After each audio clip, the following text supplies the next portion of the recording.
Shalom, Bapak Ibu yang terkasih di dalam Tuhan Yesus.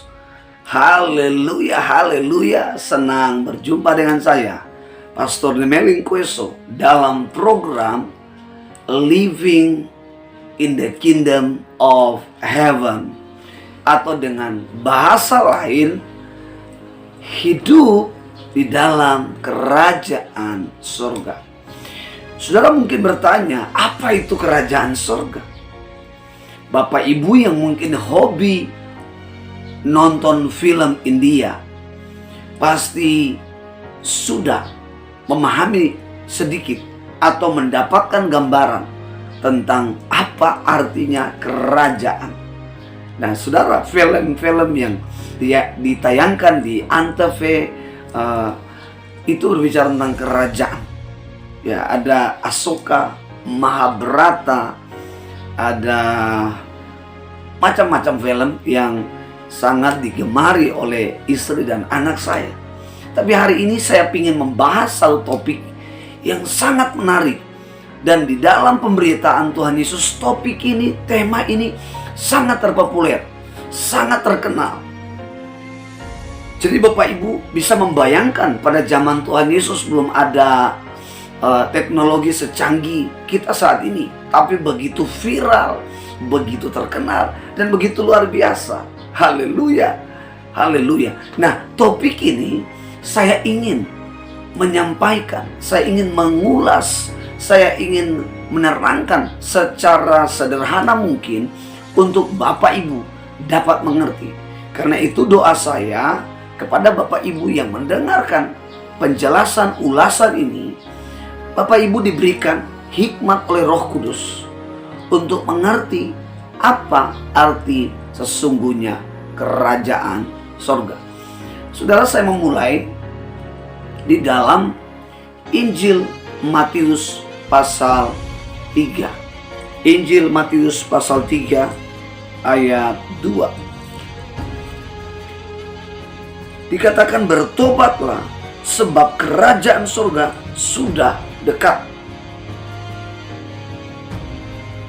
Yohanes Pembaptis menyerukan di padang gurun Yudea bahwa bertobatlah, kerajaan surga sudah dekat.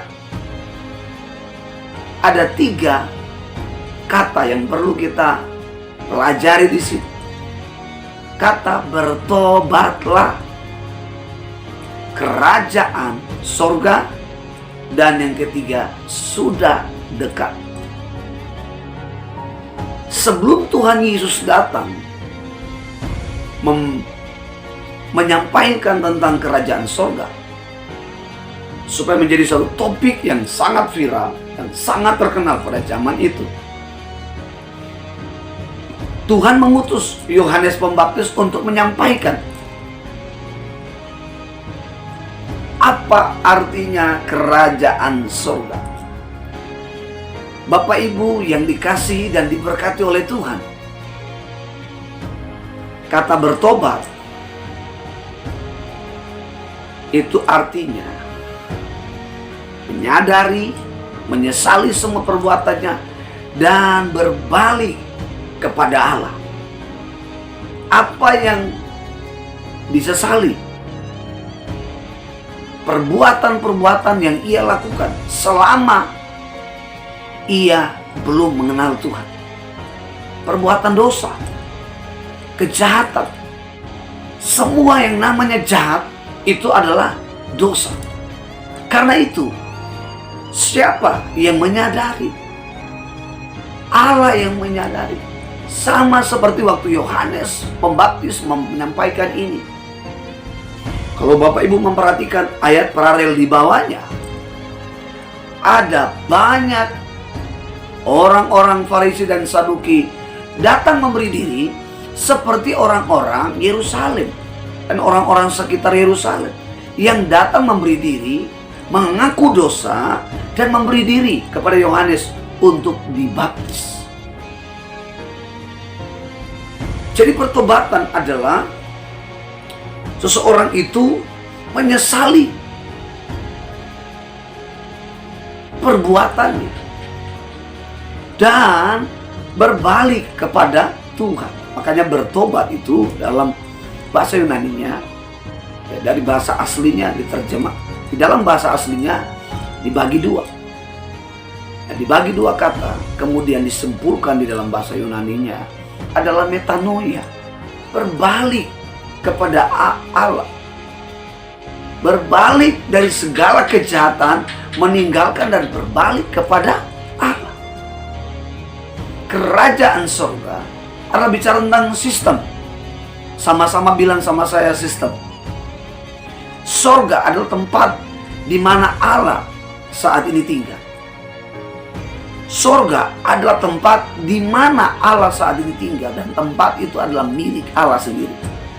Sekalipun neraka adalah milik Allah, diciptakan Allah sendiri untuk menghukum malaikat, menghukum para roh jahat, dan juga kepada orang-orang yang belum percaya kepada Yesus sebagai Tuhan dan Juru Selamat secara pribadi. Bapak Ibu yang dikasihi dan diberkati oleh Tuhan, Allah membuat sistem ini di kerajaan. Allah membuat aturan ini di kerajaan. Nah, apa saja sistem yang ada di dalam kerajaan? Bapak Ibu yang dikasihi dan diberkati oleh Tuhan, yang pertama dicatat di dalam Roma pasal 14. Rasul Paulus menjelaskan kepada jemaat-jemaat yang ada di Asia maupun di Eropa. Ya, dikatakan di dalam Roma 14 ayat 17, sebab kerajaan Allah bukanlah soal makanan dan minuman, tetapi soal kebenaran, damai sejahtera, dan sukacita oleh Roh Kudus.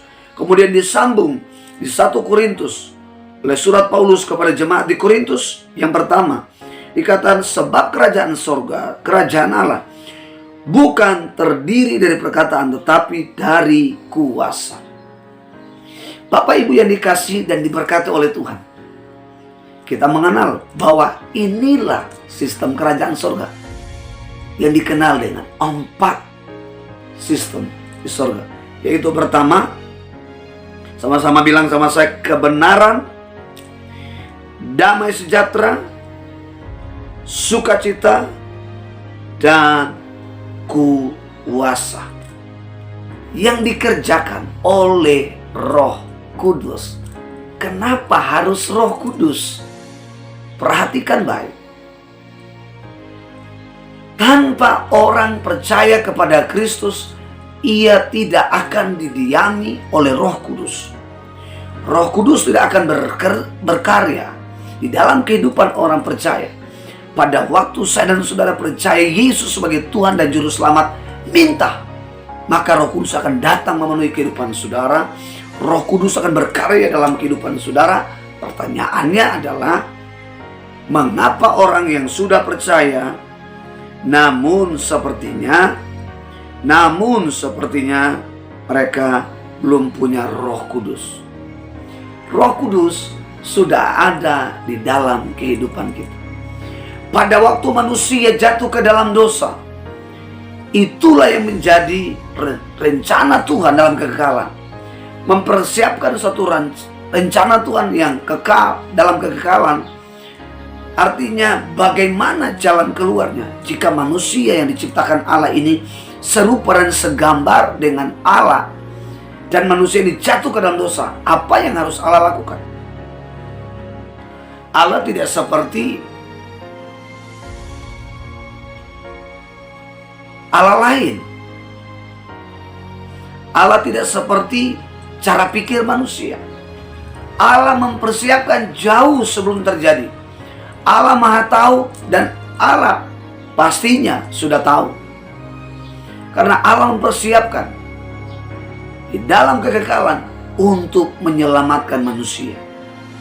Bapak Ibu yang terkasih di dalam Tuhan Yesus Kristus, pada waktu manusia jatuh ke dalam dosa, justru disitulah manusia terpisah dari kerajaan surga. Manusia tidak lagi hidup menurut pola atau sistem kerajaan surga. Manusia memilih untuk hidup dalam kerajaan kegelapan. Raja di dalam kerajaan itu adalah Lucifer yang dicampakkan Tuhan ke bumi menjadi setan, menjadi diabolos. Dialah menjadi bapak segala pendusta. Kalau tidak salah di dalam Yohanes 14 atau di dalam Injil Yohanes dikatakan dia adalah bapak segala pendusta. Di dalam dirinya tidak ada kebenaran, apalagi damai sejahtera, apalagi sukacita, apalagi kuasa. Tidak ada di dalam diri bapak segala pendusta. Karena itu dari bapak segala pendusta ini, ya, Roma 10 ayat 10a dikatakan, aku datang.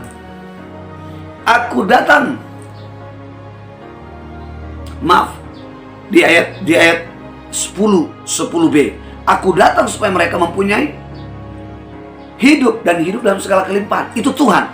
Tapi si diabolos, bapak segala pendusta, itu dikatakan iblis datang hanya mencuri, membunuh, dan membinasakan.